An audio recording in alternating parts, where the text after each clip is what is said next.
Goulevent, bonjour. Je vais Bonjour. vous demander d'abord de vous présenter, de nous donner votre centre d'intérêt et votre activité. Denis Goulevent, je suis cardiologue au CHU de Tours. Je suis responsable des soins intensifs cardiologiques et je m'occupe beaucoup de maladies coronaires, d'infarctus du myocarde. Quand on regarde le programme de ce congrès de l'ESC, on a l'impression qu'il y a peut-être plus que d'habitude de recommandations, et en particulier des recommandations dans tous les domaines, y compris la prévention. Et donc on a du lipide, on a du diabète, la maladie coronaire bien sûr, il en est beaucoup question. Est-ce qu'il n'y a pas une façon un peu différente d'aborder tous ces problèmes aujourd'hui, en 2019 ? Oui, certainement.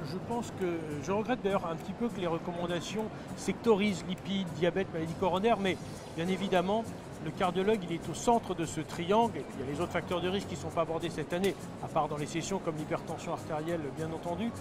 Mais il est temps, à mon avis, de décloisonner les facteurs de risque et de bien comprendre que pour le cardiologue qui prend en charge ses patients, il y a de nombreux outils thérapeutiques qui permettent aujourd'hui d'apprécier le risque, de le prévenir et puis peut-être aussi de compenser lorsqu'on n'est pas toujours très bon sur la prise en charge d'un facteur de risque en étant peut-être plus intensif sur d'autres. Donc, par exemple, on a aujourd'hui les nouvelles recommandations sur les lipides.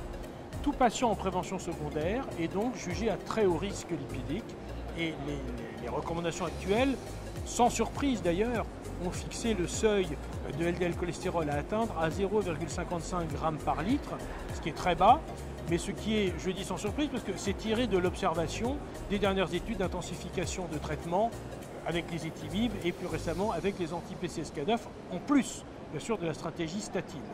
Alors, est-ce qu'on arrivera à mettre tout le monde à 0,55 g par litre en prévention secondaire? Je ne le crois pas. Est-ce que finalement il ne vaut pas mieux demander 0,55 pour atteindre 0,70 ? Non, je pense qu'il y a une vraie plus-value chez les patients à très haut risque à faire baisser beaucoup le LDL cholestérol. Je précise d'ailleurs dans les recommandations, ce qui est dit, c'est baisse de 50% et atteindre le seuil de 0,55. On n'y arrivera pas chez tout le monde avec les traitements uniquement Péros.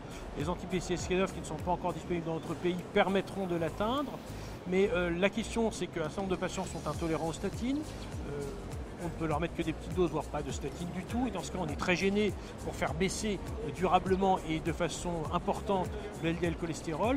Et il y a peut-être alors moyen chez ces patients de travailler plus sur les autres facteurs de risque. S'ils sont diabétiques, bien sûr, et s'ils sont coronariens, c'est le cas de nos patients, peut-être sur le risque thrombotique. Et se dire, je ne suis pas très bon sur le risque lipidique parce que je suis limité en intervention par le terrain ou par les armes dont je dispose, et je peux peut-être faire mieux sur le risque thrombotique avec des billes anti-agrégation peut-être plus longues ou plus efficaces, comme on l'a vu chez certains patients, notamment diabétiques.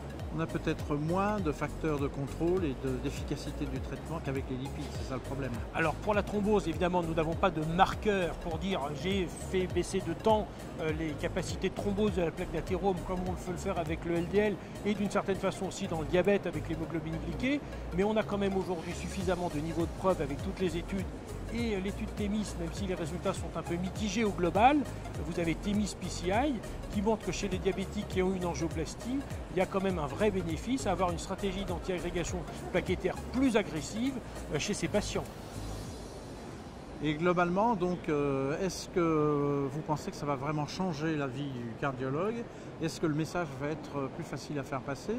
Et en particulier parce que quand on commence à dire on fait un petit peu de ceci, un petit peu de cela, est-ce qu'il n'y a pas un risque finalement qu'on fasse ni l'un ni l'autre? Non, je pense que ça va quand même simplifier aujourd'hui l'approche que le cardiologue peut avoir de la gestion du risque de ces patients, notamment à très haut risque. Pour le LDL cholestérol, finalement, il y a un cran supplémentaire qui est franchi. Les cardiologues mettaient déjà des traitements à forte dose. Je dirais qu'ils sont confortés dans cette idée qu'il fallait le faire.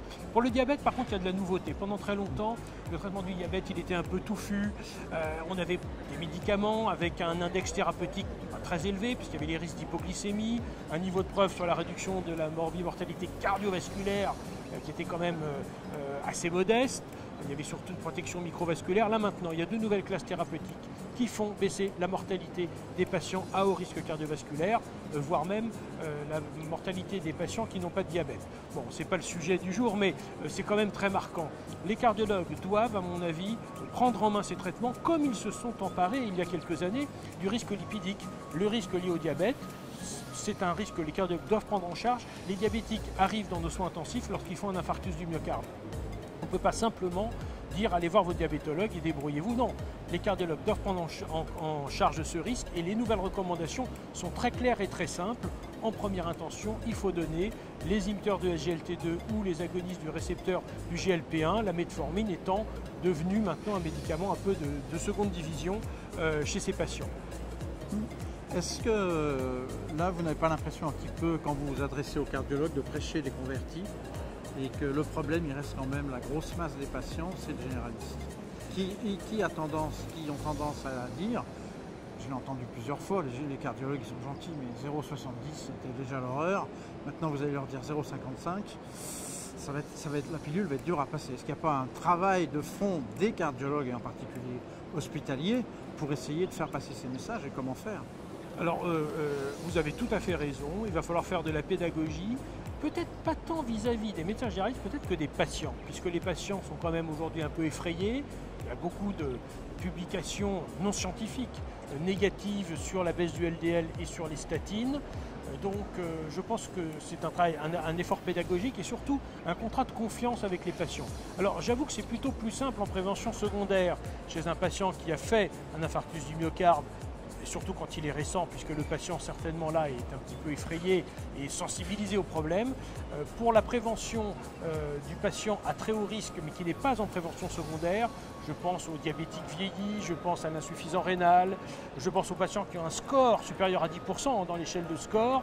Là, effectivement, il va falloir être probablement plus pédagogue et c'est l'apport de l'imagerie qui peut nous aider, puisque dans les recommandations sur les lipides, il est précisé que la présence de plaques d'athérosclérose à l'imagerie des carotides au Doppler ou des coronaires par le score calcique, voire par l'angioscanner coronaire, permet d'augmenter la précision de l'estimation du risque. Et ces impatients qui seraient à très haut risque en prévention primaire, lui dire écoutez, dans vos carotides il y a des plaques, ce qui est menacé c'est le cerveau.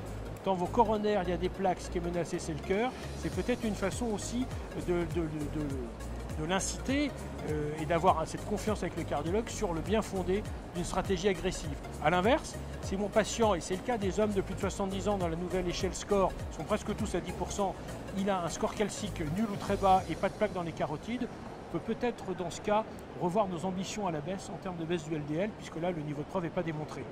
Oui, parce qu'effectivement, je l'ai entendu dans ce congrès, c'est bien gentil, mais depuis 70 ans, ils ont tous droit à des taux drastiques et c'est peut-être pas très réaliste.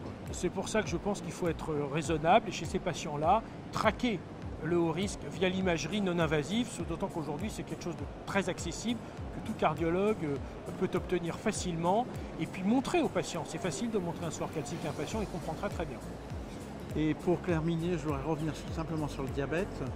Est-ce que le niveau de risque du diabète est bien appréhendé aujourd'hui par les médecins, les diabétologues, les cardiologues même, à savoir que est-ce qu'on vraiment on suit les recommandations de ne pas se lancer dans des explorations injustifiées quand il n'y a vraiment pas de raison? Alors je pense que le diabète en tant que facteur de risque cardiovasculaire, oui, ça les médecins, les cardiologues, même les patients savent que c'est un facteur de très haut risque et qui doit être pris en charge de façon énergique. Par contre, je pense que sur les interventions, il y a encore effectivement besoin de préciser les choses. Alors sur le plan de la pharmaco-intervention, on est bien meilleur maintenant parce qu'on a des recommandations claires et des niveaux de preuve vraiment pertinents et convaincants. Il ne faut pas oublier quand même que chez ces patients, comme pour tous nos patients en général, la première chose à faire, ce sont les règles hygiéno-diététiques, l'arrêt du tabagisme. Et là, de ce côté-là, c'est probablement là-dessus que les recommandations appuient le moins, ce que je regrette. Très bien, nous avons fait un tour forcément superficiel parce qu'il y avait tellement de choses, oui, mais donc on renvoie à toutes ces recommandations et on espère que les messages vont réussir à passer avec les structures qui sont impliquées dans la diffusion des messages. Merci beaucoup, professeur Angoulevent. Merci, à bientôt.